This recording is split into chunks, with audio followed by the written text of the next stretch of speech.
CPM এর ছাত্র সংগঠন এসএফআই এর একটা ইউনিট আছে ইউকেতে। তারা কদিন আগে লেটার পর্যন্ত দিয়েছিল অক্সফোর্ড ইউনিভার্সিটিকে যেন এই প্রোগ্রামটা সাকসেসফুল না হয়, কিন্তু তারা যখন সেটা পারলো না, আলটিমেটলি উপস্থিত হয়ে অসভ্যতামিটা করলো। এবার আমাকে একটা কথা বলুন, আলটিমেটলি সিপিএম কি এতে বাংলায় 0 থেকে 1 হবে? হবে না। বাংলার মানুষের কাছে সিপিএম আরো ঘৃণার নজরে তাদেরকে দেখা হবে।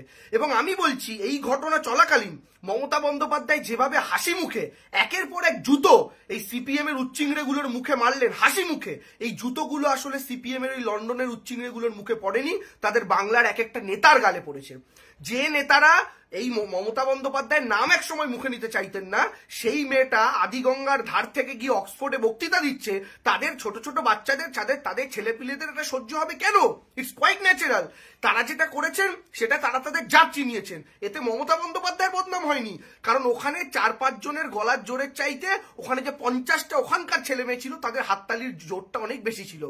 আমি আপনাদের একটা কথা স্পষ্টভাবে বলতে চাই, এই কাজটা হওয়ার পর দেখুন, প্রশ্ন যে কেউ করতে পারে, আমরা যে কেউ মুখ্যমন্ত্রীকে প্রশ্ন করতে পারি, ওটা একটা ইন্টারেক্টিভ সেশন ছিল, কোনো অসুবিধা ছিল না।